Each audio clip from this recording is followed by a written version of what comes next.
This wasn't just a single gunshot wound to the chest and run away. Somebody wanted her dead. A cold-hearted execution. You see this type of stuff on TV, not real-life drama. A bizarre mystery with multiple suspects. He said they're actually having a three-way sexual relationship. In homicides, it's not uncommon for an affair, lust, to be the motivator to cause somebody to commit murder. The truth will be revealed. He was my best friend for a long time. It just doesn't sit right. You know there's more to the story. Oh my God. Every day in North America, dozens of people are murdered. The key to solving the toughest of these homicides lies in the final 24 hours of the victim's life. To crack the case, detectives must reconstruct that critical timeline. The minutes and hours containing evidence that can help unlock the mystery and catch the killer.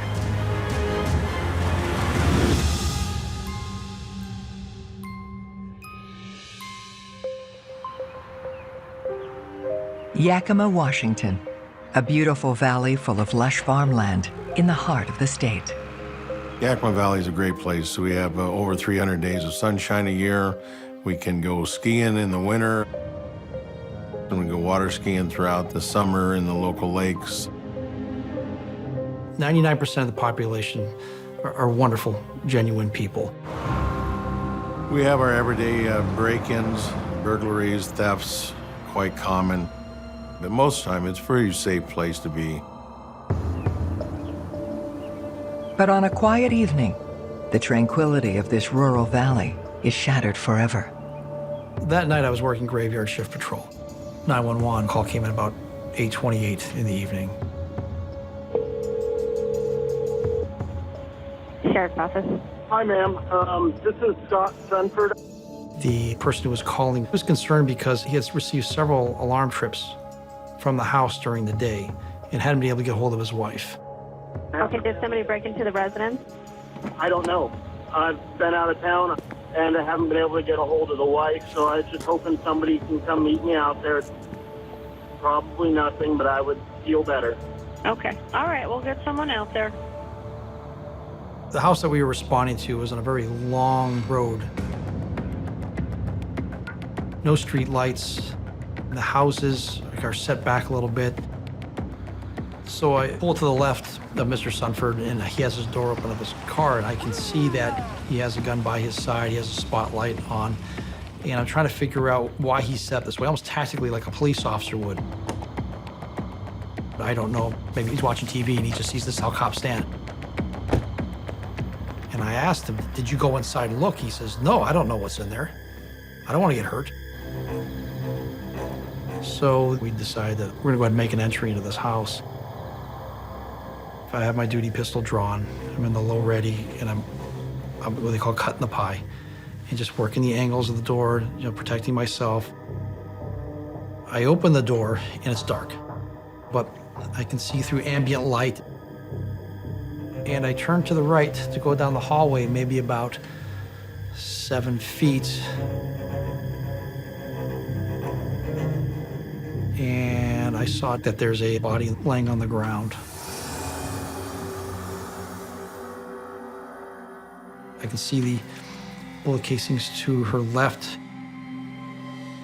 And as I peer over her body, I'm looking into the bedroom, and I can see more bullet casings on the ground. And looking down at her, it's obvious to me that she's dead. The woman is 30-year-old Desiree Sunford. Desiree was a very well-liked school teacher. She had a lot of friends, loved by her family, was not known to get in any trouble whatsoever. Just a good-natured human being. Scott and Desiree Sunford were married in 2003. He worked at the local military training center here in Yakima County. They were into motorcycles. They enjoyed outdoor activity. Heading up the investigation into Desiree Sunford's murder is veteran detective Dave Johnson. Any homicide is a big puzzle. Who has the means and who has the motive to kill this individual? Who has what to gain? The first order of business, examining the body to try and determine time of death. Based on lividity, which is the pooling of the blood in the body, rigor mortis, which is the hardening of the muscles, Desiree had been dead anywhere between 12 and 18 hours. That gives us a place to start on our timeline. So I arrived there at 9:30 in the evening. It's going to put that timeline sometime between 9 o'clock that morning and 3:30 in the morning. Having established a window of death, detectives will now need to unravel the last 24 hours of Desiree's life to catch her killer. From the collection of the evidence at the scene, the shell casings, and then the autopsy, she was shot 9 times. It was obvious that she had tried to crawl away. From experience, that when somebody's shot at numerous times like that, there was an intent to kill that person. Somebody wanted her dead. This wasn't just a single gunshot wound to the chest and run away. Detectives survey the crime scene, looking for more evidence. We did find a bloody footprint of a boot that had been left there at the scene. Whoever committed this crime had stepped in the blood and then walked out. We were able to determine what type of boot that was, the size, 12 to 14. We're looking at a fair-sized individual with a large shoe. During the processing of the crime scene, we were able to recover her cell phone. We know she was alive at 10:30 the night before when she's talking to her mom.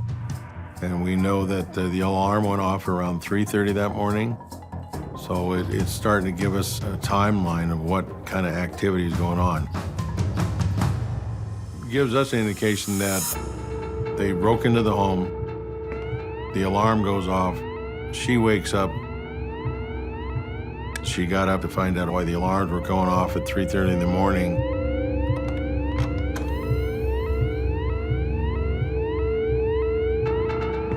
Sees who it is, turns to run, and then she was shot. Detectives learn that the Sunford residence had been burglarized a few weeks earlier.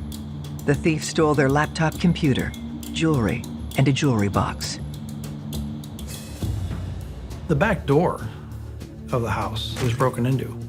Scott Sunford had boarded it up, and it appears that they had broke back into the same place as the last burglary. The first person detectives question is Desiree's husband, Scott Sunford. We disarmed him. We took his gun from him for obvious reasons. He was very proud of that gun. He told us where he had got it, and it's quite interesting how he wanted to have a conversation about this handgun, which, hey man, do you remember we just told you your wife is dead in the house? I mean, and you want to talk about this handgun you've got. Just odd, completely odd. He just lost his wife of 10 years. And he didn't ask what happened. He didn't ask how she died. He didn't ask, did she suffer, or anything that we call normal responses. So when someone is informed that, somebody that they know or has been involved with is viciously murdered, you're obviously looking to see what their reaction may be. You want to see, is it socially acceptable? Is it something that seems fitting with the situation at hand, or does it not seem to match? These are all very important reactions and all mean different things. Scott explains that he had been away in the Tri-Cities for a funeral, an hour and a half away. When was the last time that you actually talked to her on the phone? The last time I talked to her was at the funeral service. On Saturday? Yeah. So you talked to her yesterday evening, and did she indicate that anything was wrong or everything seemed okay? No, it was fine. Yeah, it was just a quick, hi, yeah, it looks like I'm gonna stay. It's going kind of long. Love you. Talk to you soon. See you tomorrow, When the alarm had gone off that Sunday morning, and he's notified through the alarm company, what he told us, it didn't seem to bother him. He figured it was Desiree getting up, letting the dog out, or not setting the alarm right, and so it wasn't a big concern. He didn't start to worry until later that day, on the drive home. The alarm system was set to arm stay, meaning that she's at home, so she should be home. So why isn't she answering me? And that scared me. And I headed to the house, and I pulled down the driveway. And I stayed there. I kept waiting. I couldn't go in. I didn't know what the hell to do. And the question is, why didn't he go in? Why wouldn't he have gone in? He's a combat veteran, armed with a .45, 6'4", 250 pounds. You would think if a man, a husband's there and he thinks his family's in trouble, he'd go through fire. So I felt that kind of threw a flag, gave me a flag. This isn't right. This isn't normal. Suspicious of his story, detectives take Scott down to the station for further questioning. He's put in one of our 2 interview rooms. And while he's sitting there alone in the room, he's trying to deep breathe. He's talking to himself. You know, pull yourself together, don't cry. Like he's trying to psych himself up, getting ready for the hard questions that's going to be asked of him. I've been a police officer 28, 29 years, and this was one of the strangest reactions I have ever seen from anybody. Given that Desiree had been killed sometime between Saturday night and Sunday morning, detectives asked Scott for a detailed account of his whereabouts that weekend. I left the house at probably 8:30. I went down to the Tri-Cities. I went to the service, and from that point on, I was with my dad and grandpa.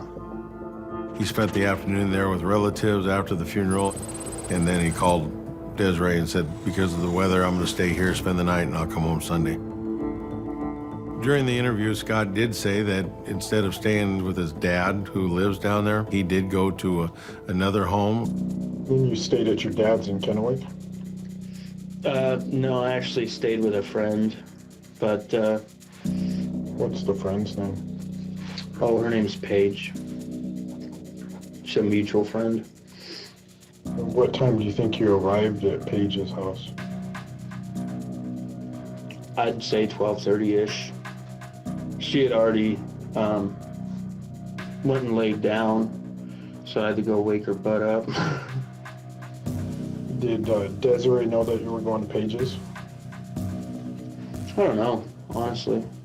Was it just a platonic friendship, or did you have a sexual relationship with Paige? No, and honestly, we didn't even do anything. I was out on the couch anyways.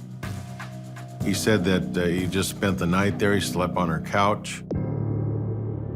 That just didn't fit well with us. He's a grown man and she's a grown woman. That definitely raised red flags for the team. In homicides, it's not uncommon for an affair, lust, to be the motivator to cause somebody to commit murder. So is this his alibi? Is he out of town?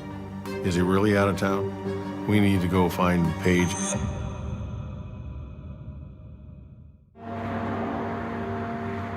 After discovering Desiree Sunford shot to death in her home, investigators attempt to validate her husband's alibi by tracking down a woman by the name of Paige Blades.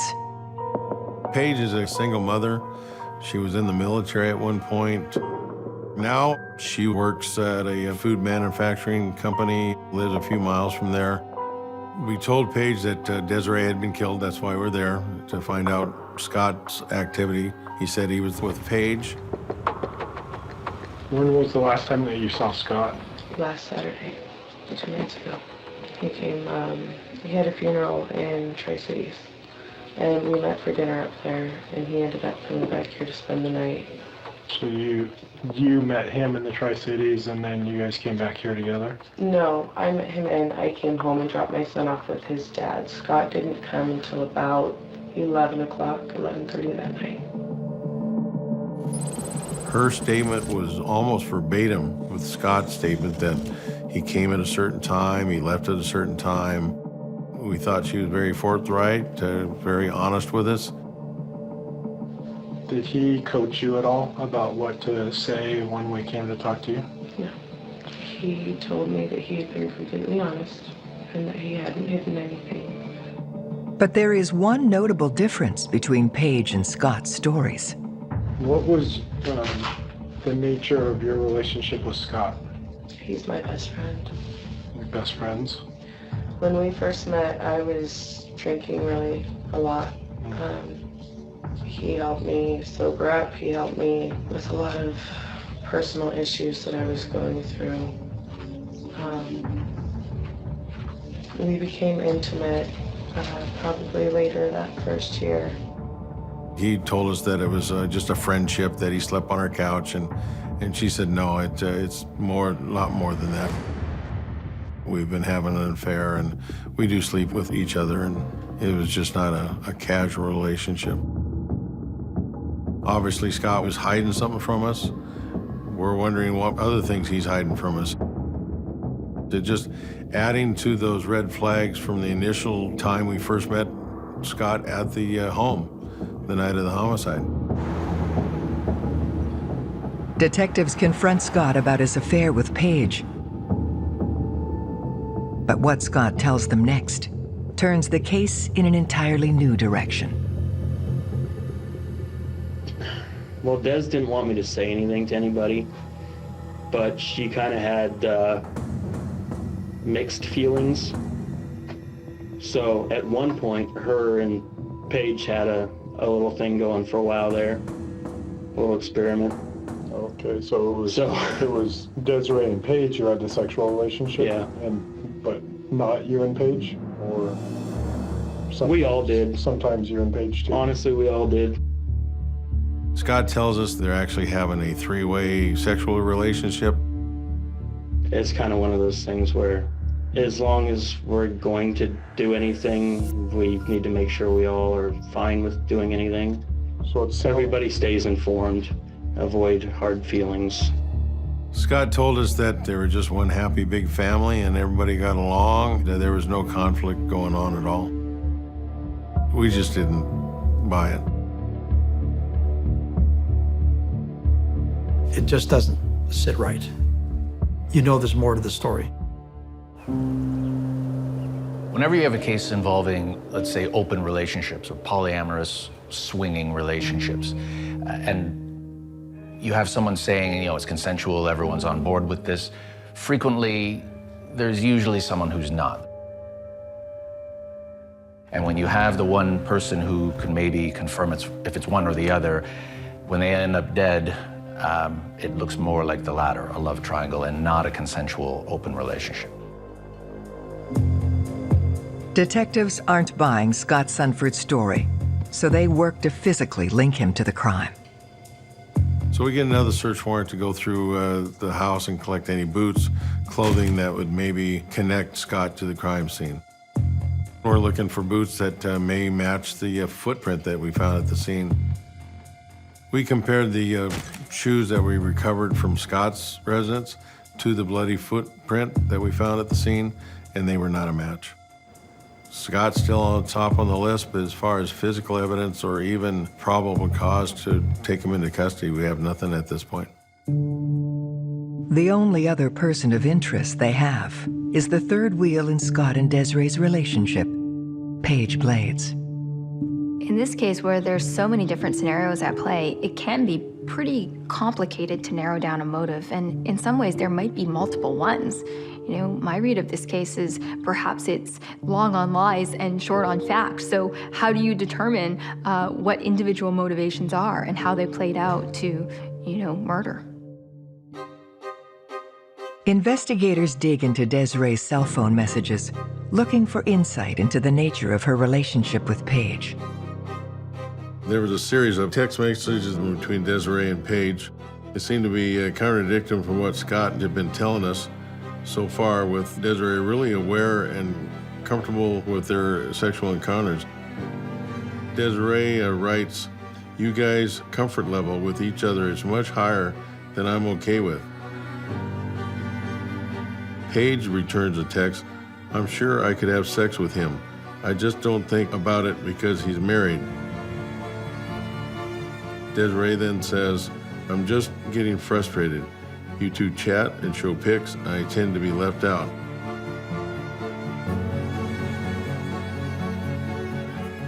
Over time, it's starting to bug me.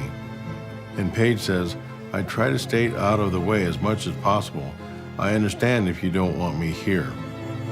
But one text in particular reveals a possible motive for Paige to kill Desiree. Paige said that if anything ever happened to Desiree and Scott needed a new wife, that Paige would be the new wife, that she would be waiting in the wings for him. They're not smoking guns, but they're certainly giving us a lot of red flags to look at. But we still don't have any physical evidence. We just have some text messages. That is not a crime. This is a motive. Why is Desiree killed? If Scott and Paige want to continue their lives, the motivation would be get rid of Desiree.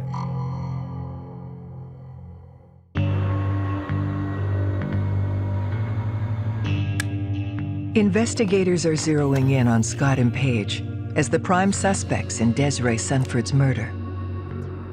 We're not sure who the dominant individual is in this relationship. Is it Scott manipulating Paige, or is it Paige manipulating Scott?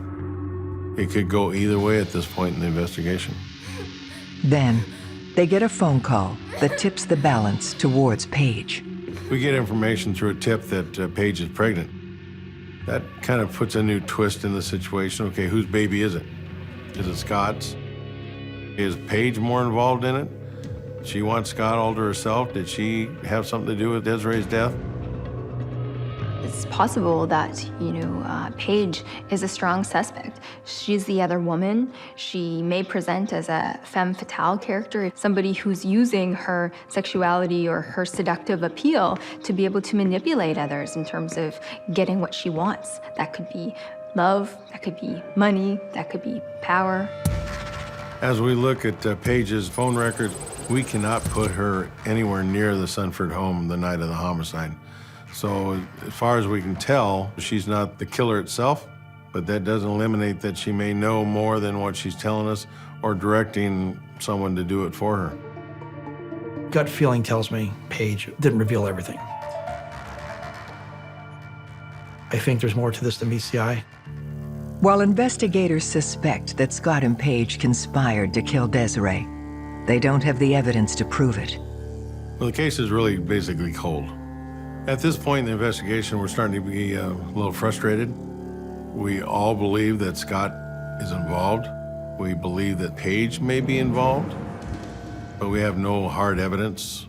The families that are involved also get frustrated with us.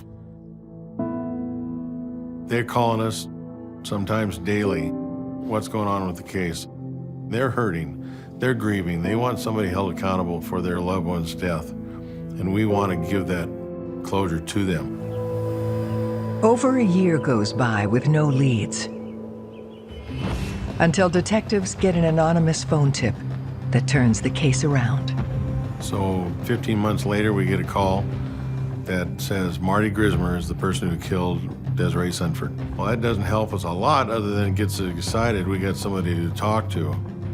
This is the first time detectives have even heard the name Marty Grismer. They need to track down the source of the tip to find out more. We work over several hours trying to figure out who made this phone call. We're able to track down this individual. It's actually Paige. This is a huge break if it's the right information. So we convince her to come to Yakima. We're okay. Paige, when did you find out about this? How do you know Marty? Marty was my best friend for a long time. Turns out Marty and Paige have a relationship. They're good friends. They're colleagues at work. So why don't you just tell me in your own words what you've heard, how you heard it? I think that's as good a place as any.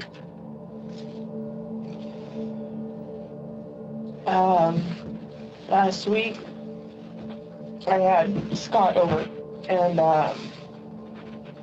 we were arguing, and I asked Marty to come over and get the baby. So he came over and he picked him up, and everything was fine. Scott was asleep. At this time, Scott is now no longer interested in Paige. Scott's moved on and has another woman in his life. I told him what was going on. And he asked me if I wanted him to take care of this new woman like he did Des. And I asked him what he was talking about. And then it was shortly around that time that Marty confessed that he killed Desiree.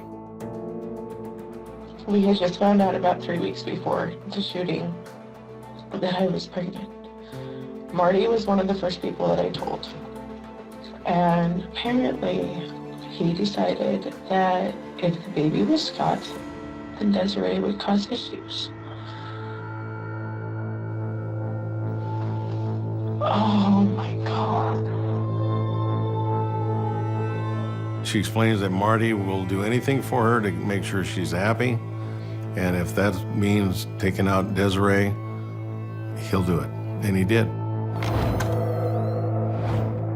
It could also be that Marty is trying to frame Scott for this murder so that he and Paige can then get together. At some level, though, I think that there has to be a latent antisociality here. He can't just be infatuated. You have to be a person who's infatuated and willing to do something criminal in order to achieve your goal. What was your reaction when he started telling you all this? I was in shock. I just mostly just sat and listened. I asked him how he thought he was going to get away with it. What did you say to that? I said, I already have. If the information Paige is giving them is true, it could be the break they've been looking for. But something doesn't sit right about Paige's story. We were excited. We had a suspect. We had a confession, but we don't have anything to back it up.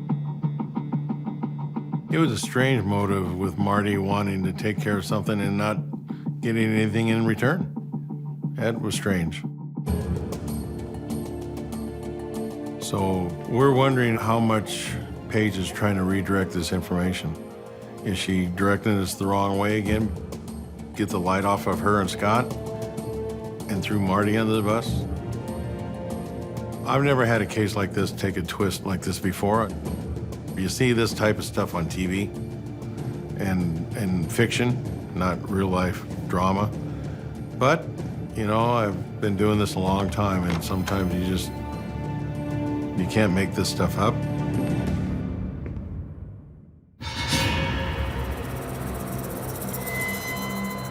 Paige Blades has just told police that Marty Grismer confessed to murdering Desiree Sunford in a misguided attempt to make her life better.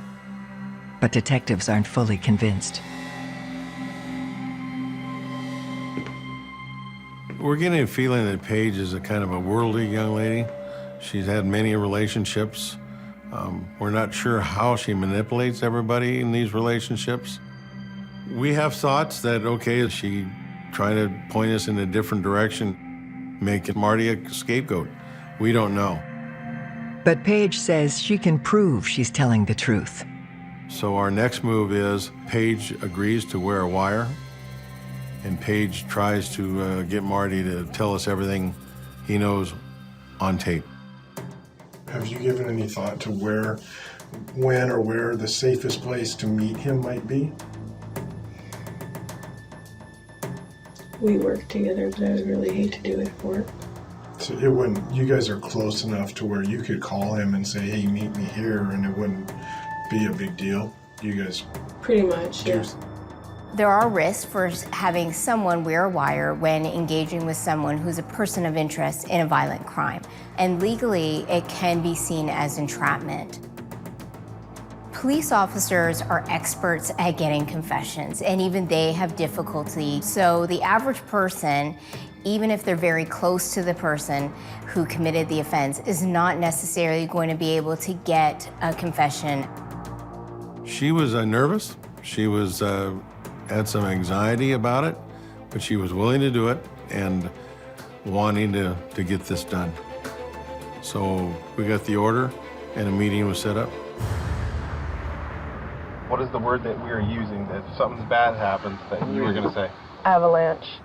Okay, now I know you want to fight. If something happens, I'm going to ask you to yell avalanche several times. I want you to curl and lean away from him, okay?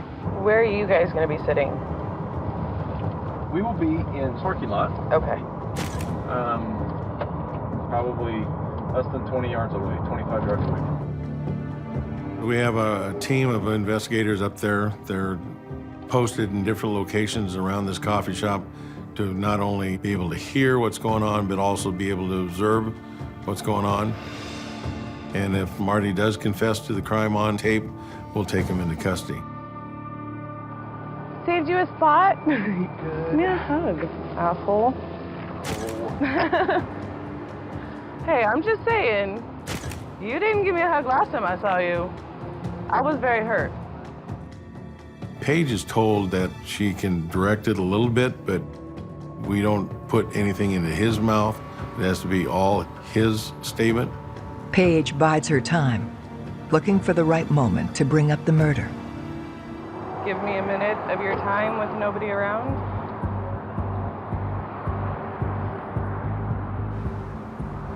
Because I know that you said that there was no evidence. So I'm just wondering for sure if there's nothing left. I don't know what you're talking about. I don't have anything. You haven't done anything.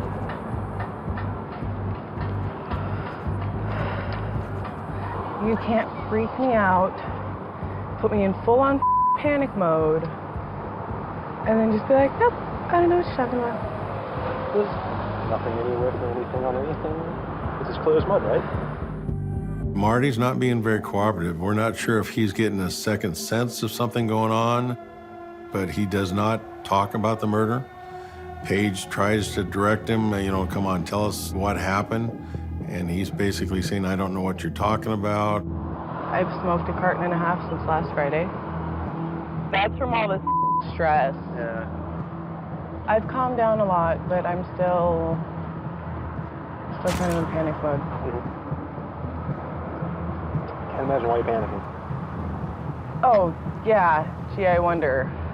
You got so much stress in your life on there. I don't know why you have such a break. Right, because I haven't had any sort of with reality, confusing dreams with reality. Is that what happened? I think Marty feels that something's wrong. Why is she up here? Why does she want to talk about this? Marty does not confess to the crime. Marty doesn't give any indication that he's involved. And so we all go home with a failure. It takes an emotional toll on any investigator in a case like this.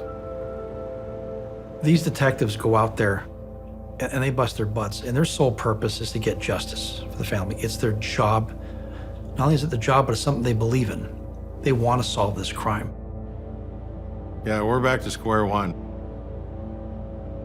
We're not sure what we think of Paige right now. Then, they get a surprising phone call that leads to securing the first real piece of hard evidence in the entire investigation. We received a call from the company where Marty worked. The office was being cleaned out where Marty worked, and a plastic bag of gun parts were found. And the company called us and said, you'd be interested to look at these. We drove there immediately, recovered those gun parts, and sent them off to the lab. We recovered the bullets from Desiree's body. Through the analysis of the crime lab, they were able to say those bullets came from that barrel. That would be called the smoking gun. That barrel's connected with Marty. Those bullets came from that barrel that came from Desiree. Those are the dots that you connect that Marty is our suspect.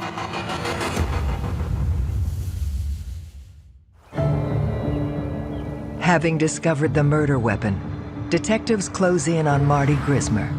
One team goes to the father's house. One team stands back while we contact Marty at his apartment. Marty is taken into custody voluntarily. With the evidence stacked against him, detectives are hoping for a confession. Your life is about ready to change, depending on the answers you're giving us. I know that. That's how serious this is. And we start confronting him with the facts that we have from Paige about the homicide. He denies everything, but he's getting very, very nervous, even to the point where he said he's almost sick. Have you ever discussed killing her with Paige? No. Did she ever ask you to kill Desiree Sunford? No. No one's ever asked me to kill anyone. I wouldn't. I've never thrown a punch in anger in my life if I wouldn't kill anyone. It's not who I am. Where the problem comes in is that Paige is saying that you are the one who shot and killed Desiree Sunford.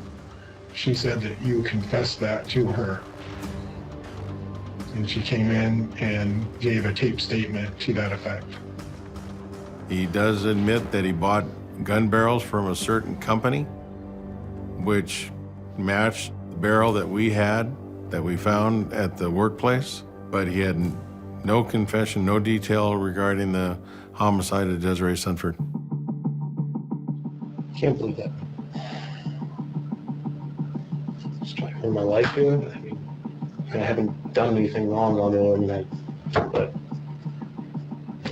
she's trying to engineer, set me up here, do something. I was saying to you that that killed someone under that.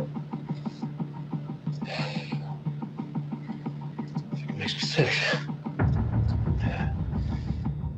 He was trying to give a little indication that maybe Paige was more involved. She had the issues with Scott. She had the issues with Desiree. Marty said that Paige borrowed his gun at about the time of the homicide.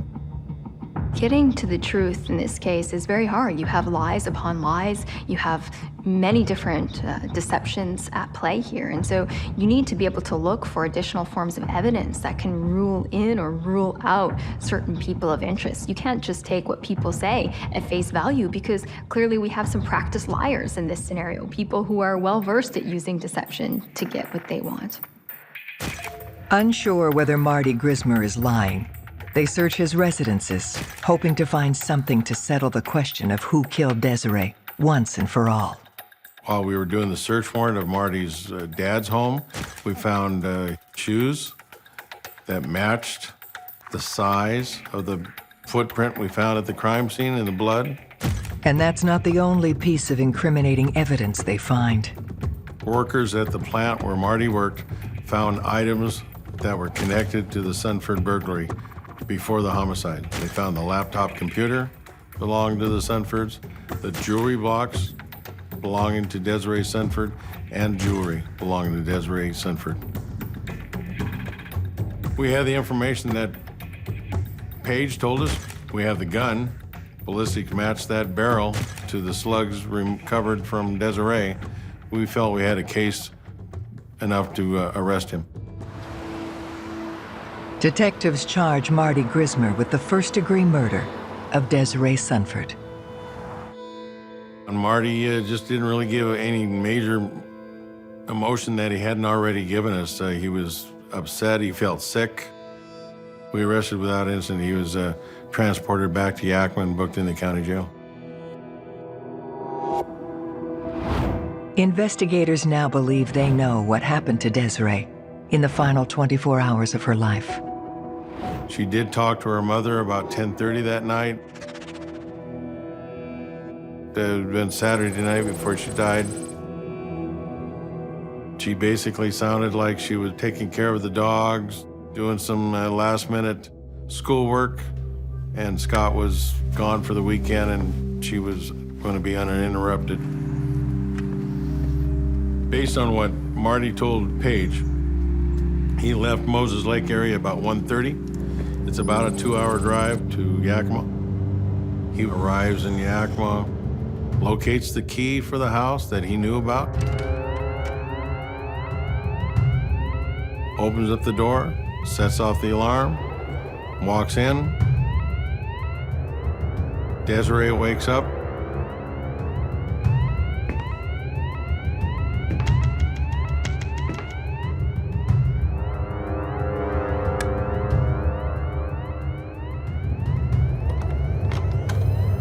Confronts him.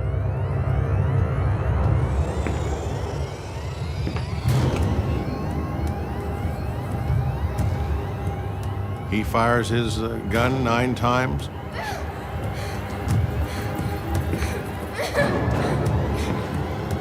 Killing Desiree. And then he opens the rear door like to make it look like a burglary. Goes out the front door, and then he drives back to Moses Lake, burns his clothing, hides his gun parts later. If Marty had kept his mouth shut, he would have got away with it. But one question still haunts detectives. Was there any type of plan between Scott and Paige and Marty to commit this crime? Or was Marty working all by himself with his delusion of his relationship with Paige? We can only prove that Marty did it. We can only prove that Marty had the opportunity and the motive to do it and the items that was used in the crime. Marty Grismer enters an Alford plea and is sentenced to 15 years in prison. An Alford plea basically says the state has enough evidence to convict, but he's still denying any type of involvement, and he was sentenced to 15 years. I don't think justice was fully served for the family. The prosecutor's office and the detectives did the absolute best they can with what they had. And I know the prosecutors and detectives are all sitting back thinking about this, knowing that there's another piece of that puzzle out there. There's something else that's out there. Somebody knows something. May not be a great win, but I think for the family and for all the team involved, we got our guy. That is a win to put somebody in jail, that you can tell the family, this is who killed your daughter. You can't bring back the memories. Her mother will never hold her again. Her mother will never get to talk to her again. Her mother will not be able to enjoy the possibility of grandchildren. So not only was Desiree Sunford's life cut short, but her family's life, in essence, was cut short as well.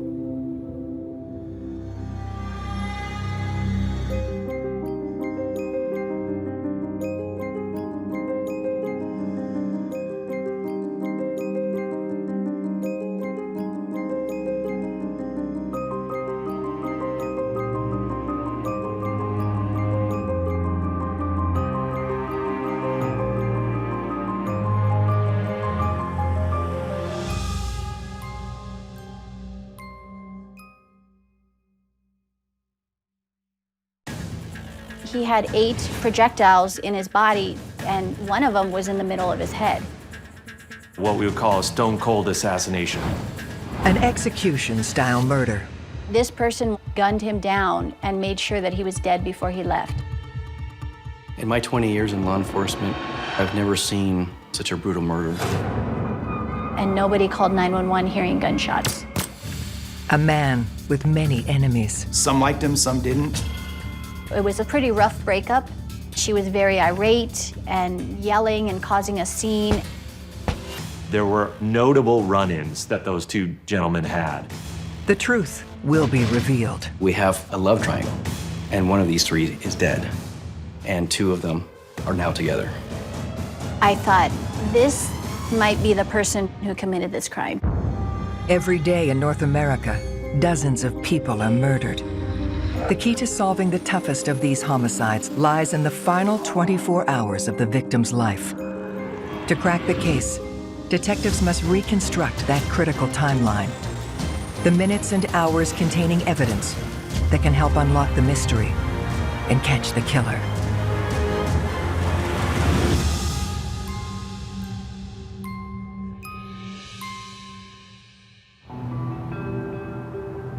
Tucson, Arizona, a high desert city with a lot of heart, a true desert rose. Tucson is a larger city, but it has a very small community feel. You go downtown, people are very friendly. Like any other major city with a population of about 1 million people, you're going to see the same kind of problems as far as crime goes. But all in all, Tucson's a pretty safe city. But on a hot summer morning, Tucson's quiet charm is shattered when a local woman makes a grisly discovery. Christy Trepanitis was the person who called 911. She just found her loved one murdered. 911, do you have an emergency? Yes, my fiance, I think, has been killed. Why do you think that? I just came to his house and it looked like there was bullet holes in the wall, and I just went up to the bedroom and he's just laying there and it looks like he has a bullet hole in his head. Okay. The victim is 45-year-old Nick Morelos. Nick was a tough guy, a former United States Marine, served his country. He was really dedicated to his job at Marana Aerospace, and Nick didn't put up with any BS. Some liked him, some didn't. He was just one of those people that was focused at the task at hand and held people accountable for their actions. Heading up the investigation into Nick's murder is Detective Jennifer Garcia, a new recruit to Homicide. This particular case was a big deal to me because this was going to be the first big homicide that I was in charge of, and I was the lead detective. Investigators head directly to the crime scene, Nick's bedroom. I opened the door as far as I could and entered the room and immediately observed Nicholas Morelos laying on the floor. He had 8 projectiles in his body, and one of them was in the middle of his head. What it showed me is that this person gunned him down and made sure that he was dead before they left. Why would someone want to kill Nick Morelos in such cold blood? In my career, I've never seen such a brutal murder. We're trying to get a motive or a reason, and it didn't look like a burglary at that point. Normally, if there's a homicide and a burglary, you're gonna find missing items, the TV's gonna be gone, valuables are gonna be gone. We didn't notice anything missing. Detectives make another important discovery. We also found 2 cleaning bottles that were next to the body. The floor felt sticky and smelled, to me, very much like cleaning solvent. It looked like a person was trying to clean up the fact that they were at the residence. To solve Nick's murder, detectives must reconstruct the final 24 hours of his life. When was the last time the victim was heard from or seen? When was the victim found? That's your major timeline that you're working with. And then you start talking to investigative leads, persons of interest, suspects, and everybody else involved, and then you narrow the timeline down. They start their investigation by talking to Nick's fiancée, Christy, who found his body. I didn't get any sense that she had anything to do with this crime, that she truly was upset. She appeared to be in shock. She appeared to be shaking at times when she spoke to us and tearful. Christy had worked at Marana Aerospace, and that's how they became involved. She said he was a loving guy to the people in his life and close with his family. Detectives question Christy about Nick's whereabouts on the day leading up to his murder. On the day before he was murdered, it was a Sunday, he went to her residence. They spent the whole day together. He went back to his residence around 5:30 p.m. and they spoke a couple of times that evening, and the last time that she had contact with him was around 8:30 p.m. Christy relayed to us that Nick has to leave for work around 6 a.m. Around that time, he will normally either call her or send her a text message, but on Monday morning, she didn't hear anything. And by about 8:30, she had been calling and text messaging both of his phones, his personal phone and his work cell phone, and she had no answer. So she decided to drive over to Nicholas's residence to check on him. Detectives theorize that Nick was brutally gunned down after texting Christy at 8:30 p.m. and before he was supposed to leave for work the next morning at 6:00 a.m. With the evidence we were looking at this point, it appears that an assailant was firing into the house from the backyard. We picked up 11 spent .45 caliber casings at the scene. Each of these spent casings had a distinct mark on the back of the bullet itself. It's called the head stamp. We noticed that it had 5 distinct stars across the top, and then underneath that, it said .45 auto. This ammunition was made by an obscure company called Golden Eagle, which is ammo that's manufactured outside the United States and pretty much not used in this area. When you find rare ammunition at a crime scene, this offers some opportunities, because when someone favors a particular or obscure brand, they're going to have likely bought that brand or make and model of ammunition in the past, and that in itself is a good discriminator that they have some involvement. Detectives start developing a theory as to how the attack went down. So we have bullet holes in multiple walls, which means Nick was moving, Nick was fleeing for his life during this assault on him. Detectives proceed with examining the exterior of the house and make a surprising discovery. When we went outside, you could see a gray, very large pit bull dog in the backyard. The pit bull is Smokey, and he belonged to Nick. If you look at a picture of Smokey, he's a big pit bull, and that's a scary looking dog. Not many people want to tangle with a pit bull, so that's a problem for the killer to have to deal with. Along with the pit bull, they uncover some important clues about the shooter. We thought that they were on the ground shooting into the residence, but the trajectory showed us differently. Following that trajectory out, it was parallel to the ground. There was no way someone was shooting at this house from the backyard of that residence to make these impact points. The A-frame ladder was collapsed and closed, and it was propped up against the patio wall, which we kind of thought was odd. And it looked like somebody had climbed onto the patio roof and shot through the window, standing on the roof. You could see 2 defects into the stucco, so we could tell that somebody was outside shooting into the residence. There was also a couple of panes of glass on the patio roof that had a red substance on it. There was a red substance found on the bottom of the windowsill, and then a red substance found on the stucco area under the window. It was blood. We surmised that when this person entered the room, they received a cut on some part of their body. Thinking someone may have seen the killer as they entered and exited Nick's home, detectives canvass the neighborhood. We have Nicholas's neighbor saying that around 4 a.m., 4:15, she heard a strange noise. I believe what she is actually hearing is a projectile smashing the glass.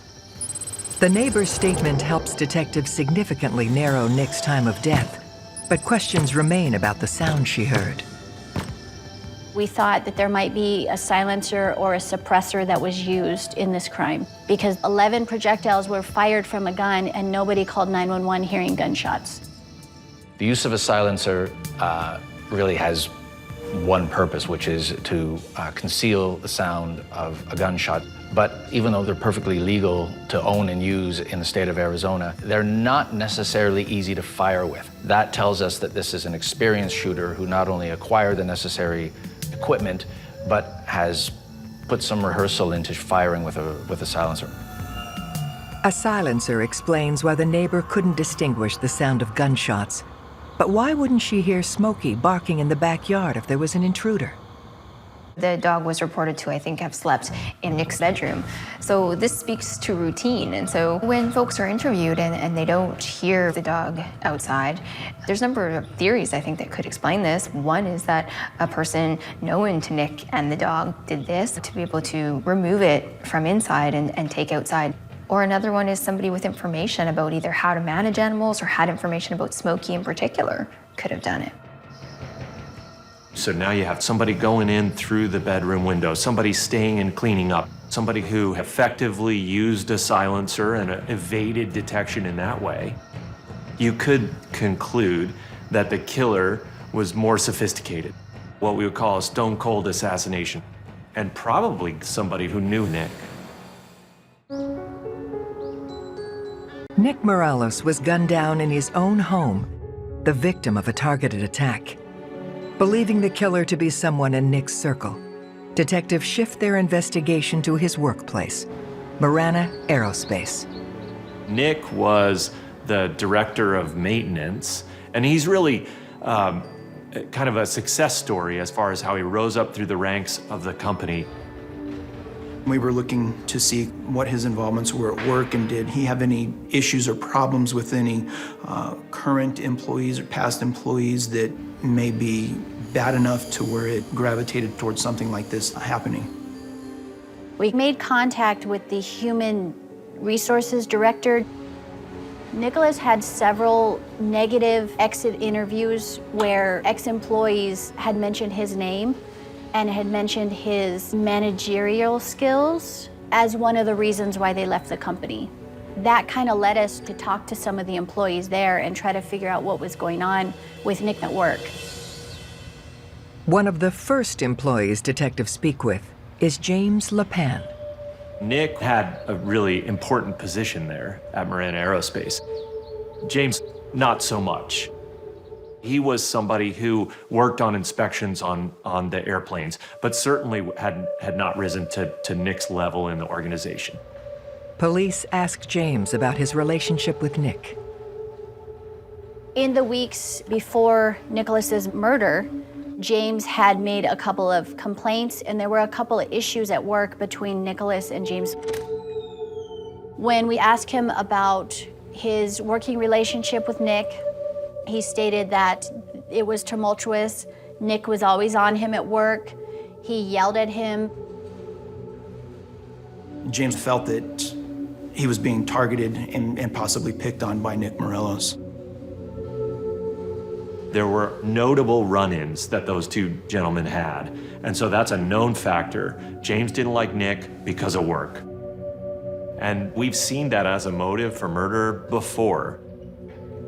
Flagging James and Nick's working relationship, Detective Garcia proceeds to question James about where he was the night Nick was murdered. I asked him what his schedule was. Sunday all day, he spent the day with his family. They went to the grocery store, they ate dinner. Him and his wife were working on their marriage because they were having problems with their marriage, so they watched like a Bible counseling session on the computer with one of his relatives. They went to bed around 9 p.m. and got up at around 6 a.m. Him and his wife worked out together, and then she went to work. With a corroborated alibi, James is removed as a suspect. But he reveals he's not the only employee who had problems with Nick. We found that Nick had many ex-girlfriends, and a couple of them had worked at Marana Aerospace. You could say Nick was a womanizer. So then you start looking at exes, ex-girlfriends, ex-wives, and you try to figure out if they had anything to do with the homicide, or if anybody that they're with now, new boyfriends, new husbands, if they had any issues with Nicholas. Working backwards, detectives meet Nick's most recent ex-girlfriend, Claudia, a former employee at Marana Aerospace.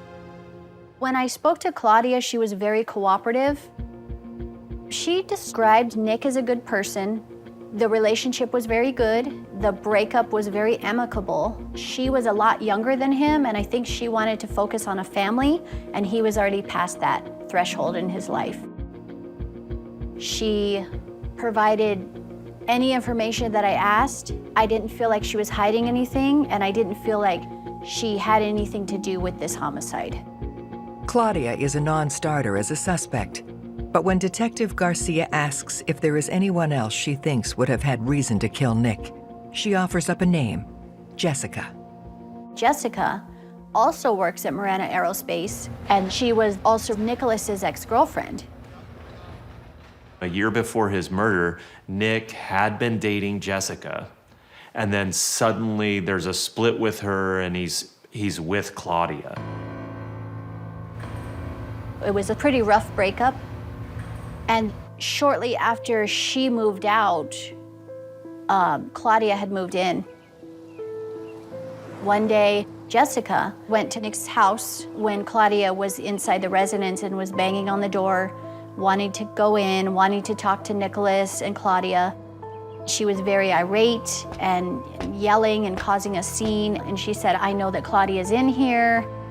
So now we have an ex-girlfriend who was very irate, very hurt about the way the breakup with the victim, Nick, occurred. So that kind of raised a flag in my head. Stalking behavior in a suspect is always cause for concern. It tells you potentially that somebody is fixated, obsessed, or they're engaging in boundary violating behavior, whether that's emotional or physical boundary violations by following you, attending your residence. That being said, I think it is interesting from a psychological standpoint that women are just as likely to engage in violence post-breakup as men. So the question for me is, does Jessica have the potential to perhaps be a suspect in this case? And if so, why? When we look at Jessica, it's such a complicated picture. Often the question will be asked, what makes people kill? Other than maybe drugs and money, jealousy and rage and control around a relationship with a significant other is something that we see commonly, and it's sad and tragic. But again, that type of rage, that jealous rage, is certainly enough to motivate a killing and does frequently. Detectives have zeroed in on Nick Morales' jealous ex-girlfriend Jessica as a suspect in his brutal murder. When I heard about this altercation at Nicholas's house, it was probably a pretty important piece of the puzzle in the investigation. So we wanted to speak to Jessica to get a statement from her. Me and Nick, we've been seeing each other for a while. Me and my kids actually moved in with him. We lived with him for a few months, up until we found out that he had been also seeing another girl, Claudia. He got caught making out with her in the break room. That next day is when he moved me and my kids out of his house. We didn't exactly end on good terms, but... Jessica never had a good word to say about Nick. She just really seemed burned up by the breakup. And so you have to pay attention to that when you've got his ex-girlfriend really kind of feeling hostile or venomous towards him. Detectives confront Jessica about the day she pounded on Nick's door. She was heartbroken. She was very upset that Claudia was in the house with Nick and she had just been kicked out of the house. Jealousy can be a very powerful motive for murder. Even in most studies, it's consistently touted as being one of the top reasons why people kill other people. That being said, for me, envy is a bigger motivator.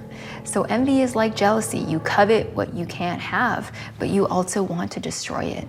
And that, in my mind, makes a potential killer even more dangerous. Jessica has a motive for murder, but did she have the opportunity to kill Nick? What'd you do on Sunday? Me and my daughter went over to my mom's house. I'd say probably about 3. Okay. And then what time did you leave your mom's place? I don't know, it was probably at least 7. Me and Shai went home and started watching a movie and I fell asleep. Okay. I think I had to be at work on 5 on Monday. But usually I get up 2 hours before I have to be at work, so I have time to take a shower and get ready, and then I have to take my dog out. Okay. She provided her phone for a forensic cell phone download and answered any questions that we had. It turns out that the cell phone tower near Jessica's home was pinging between 7 p.m. and 5 a.m., confirming that she was at home and on the device this whole time. We know that she was nowhere near the crime scene. With Jessica's credible alibi and no hard evidence against her, detectives remove her as a suspect. They pursue another lead that they got from Nick's other ex-girlfriend, Claudia. Claudia had an ex-boyfriend named Justin, and Justin was a real concern. Claudia said that her and Justin were engaged and they broke up. She just told him that she's moving out, and she moved in with Nick immediately, and he was very hurt and upset at that. As detectives dig deeper into Claudia's relationship with Justin, they uncover some troubling details. Claudia had things to say about Justin that make Justin seem pretty scary. He showed up on horseback on one occasion near her house, which she thought was scary because it meant that he was popping up there, and she was worried about almost like kind of a stalking element to that behavior. Another time, Claudia's driving along with Nick, and Justin sees them and follows them. And Claudia lets Nick know what is happening, and Nick stops the car to get out, and Justin just takes off. There was another time shortly after the murder where Justin had left her a note saying something along the lines of, "I heard what happened, I'm sorry," and he's talking about the homicide. "If you would like, I can buy you a drink sometime." So I thought that was odd. Either way, to murder someone and remove them under the pretext that this is gonna allow you to move in on an ex-girlfriend and begin courting them and taking them out is, number one, obsessive, but rather delusional. Detectives also learn that Justin is an avid marksman.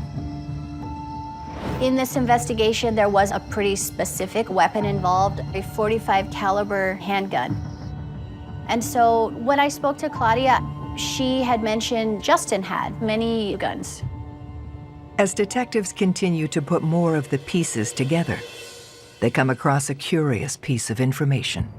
Claudia had mentioned that it was almost to the day, a year prior to the homicide, she had broken off the relationship with Justin.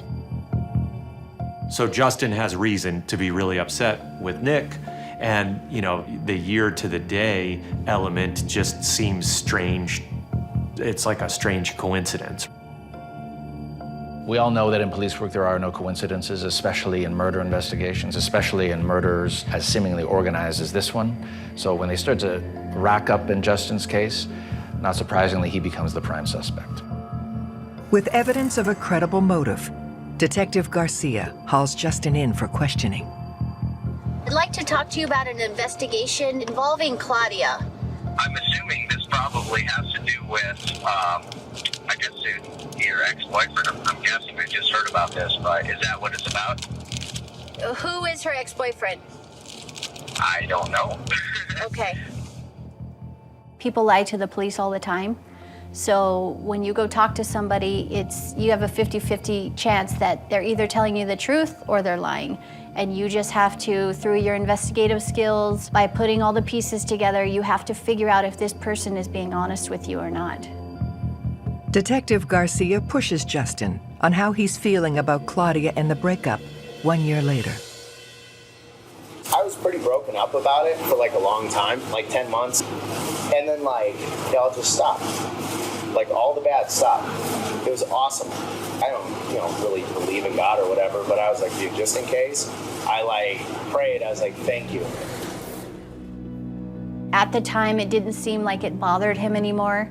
And you gotta take that with a grain of salt. Is he really over it, or does he still have issues?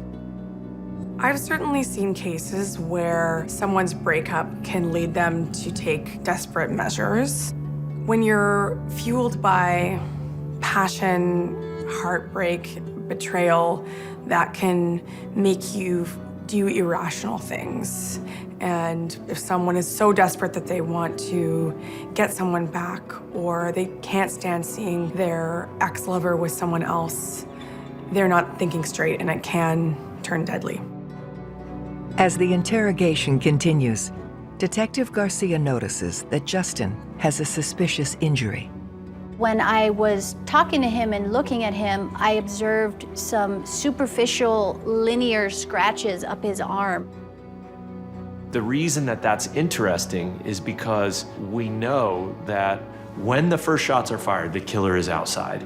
He quickly moves in through the window, possibly cutting his arm badly in the process. And here we have a corresponding cut on Justin. I thought, this might be the person who committed this crime. Detective Garcia is moving in on a prime suspect in the murder of Nick Morelos, Justin, the jealous ex-fiance of Nick's ex, Claudia, and he has suspicious wounds on his arms. He said, well, yes, I'm a landscaper. I have cuts and scratches all the time.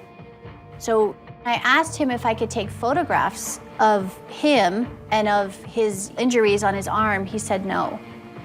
When I asked him if I could take a DNA sample, he would not give a DNA sample. DNA in the timeline of a murder case, depending on where it's located, can show whether they were involved in the murder or not. If it's, for example, found at the scene, that is a direct connection to show the DNA was left at the time of the offense. But when someone doesn't give a DNA sample, it certainly sends off warning bells that perhaps they were involved with the offense and they don't want to be caught in a crime. Without a DNA sample, detectives focus on the timeline. Having already established that Nick was killed between 4 o'clock and 4:15 a.m., they pursue Justin's alibi. That particular Sunday night, Justin's roommate knew that Justin was at the house till about 6:30 when Justin went to the bar.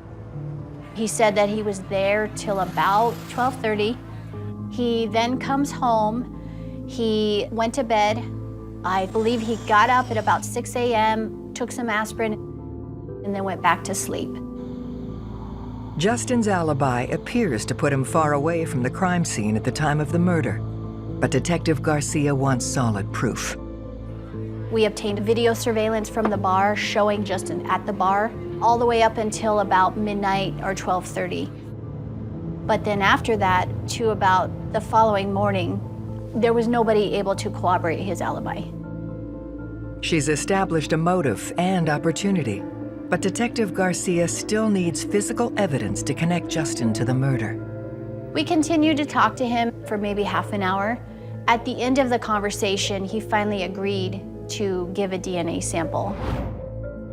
But when Justin's DNA sample is tested, the results come back negative for a match, and he is eliminated as a suspect. It's very hard because this was my first real investigation assigned to me. So I was pretty overwhelmed at the time, trying to make sure that I dotted all my I's, crossed all my T's, because all eyes were on me at that time. With no prime suspect, detectives return to Nick's workplace to hunt for more clues. They learn that Nick's ex-girlfriend, Jessica, is having an affair with co-worker James, who they had spoken to earlier in the investigation. There was rumors that Jessica was dating James LePan. So we have a series of women that had been in and out of Nick's house, a series of women that had been upset over breakups, and Jessica, being one of the women, now is linked to James LePan, who also had issues at work with Nick and filed the formal complaint. And so I started putting the pieces together, and I thought we might have something a little more here regarding James LePan and Jessica's relationship. We had what appeared to be a love triangle. We have James LePan, Nick Morelos, and Jessica. And one of these three is dead. And two of them are now together. Detectives summon James to the station to question him about his connection to Jessica. He looked like a little boy that got in trouble and said, I did not tell you the truth. Me and Jessica were in a romantic relationship together, and this had been going on for a couple of months. In the time frame when James meets Jessica, James's wife is away. And James misrepresents to Jessica that his marriage is over and lets out the possibility that he and Jessica will get together and get married. But the fact is, Jessica had filled James' ears with complaints about Nick. So here we know two things. One, James hates Nick because of how he treats him at work. And then two, we have that James believes Nick has treated a woman that he loves inappropriately. So both of those could be motives for murder. While Detective Garcia assesses a possible motive, something unusual catches her eye. There was this huge gouge in his arm, and it was pretty deep as well. And so I asked him, may I take photos of your injuries, and may I take a DNA sample? And he said no to both. The killer got in through a broken window. You have James with a huge gash in his arm, clearly not treated medically. And then when James is asked to provide his DNA and he refuses, there's no question that any investigator is going to be highly suspicious of his involvement and is going to look more deeply into his activities. James claims the injury came from work, but Detective Garcia isn't buying his story. We got with the human resources director and said, hey, we were told that there was an incident that happened on Saturday and he knew about it. He said, yes, James had fallen on the airplane. So we said, okay, can we see the airplane? So he walks us into the hangar and he showed us how James fell into the access panel and how he had received scrapes on his legs when he fell, as well as maybe some superficial cuts on his arm. So on the airplane, right by the door, there's plastic panels. When you take those off, there is airplane insulation. James told us that that was all off. And there's metal pieces that are exposed called stringers. And that is where he said that he cut his arm. But the insulation and the panel was on. So the stringers would have never been exposed. So he would have hit the side of the airplane and there was nothing jagged or rough where he could have cut his arm on. Based on this discovery at the airplane hangar, detectives get a search warrant for James LePan's home. We were specifically looking for weapons, ammunition, anything related with weapons. We were also hoping to find the weapon that was used to kill Nick Morales. We found 18 boxes of .45 caliber ammo with the 5-star stamp on it. And we found a gun box for a .45 caliber para-ordnance 1911 handgun. There was also a empty box for a silencer. That silencer fit the .45 caliber handgun.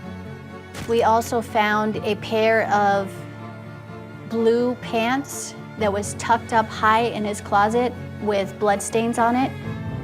Detectives send the casings out for ballistics testing, the pants to the lab to test the bloodstains, and get a warrant for James' DNA, hoping to catch him off guard on his drive to work. James left his residence very early in the morning. Somebody else was driving. We followed him for a couple of miles and eventually conducted a high-risk stop on James LePan. And the driver of the vehicle was Jessica. One of the things that's disturbing is that we've got Jessica riding with James LePan to work together days after Nick's murder. And so it raises some red flags in terms of what must have been going on in her head had she talked about the killing with James LePan. And was she involved from the very beginning? Detectives are closing in on James LePan as the prime suspect in the murder of Nick Morales, but now question whether he was working alone or with Nick's ex-girlfriend Jessica, and bring her into the station to be questioned. Did you and James ever have a private conversation about Nick's murder? No. He's saying that you showed him where the house was at. I've never taken him anywhere near there. So now is your opportunity to let it out. And then Jessica reveals a critical piece of information.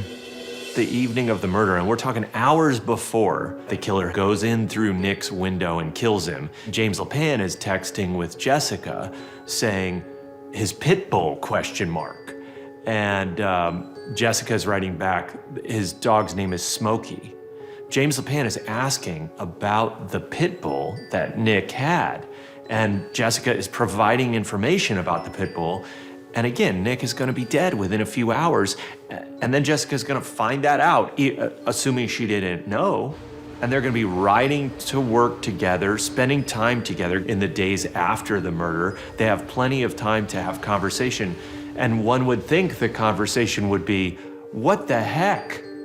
You texted me about this guy's pit bull and now he's dead. But there's no indication that that's the conversation. And that leads to big question marks for me, and it did for law enforcement.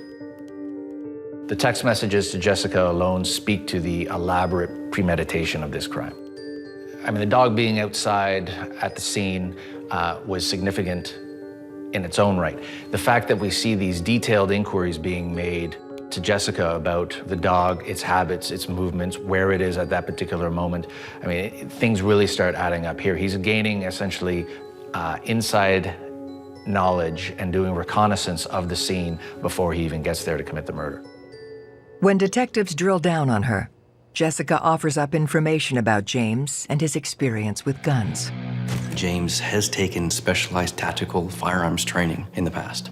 He's proficient with firearm, and with my training experience, I think that it's likely James had the skill set to do this crime. James's training suggests that he has the skill set, but the blue pants found in his home are even more revealing.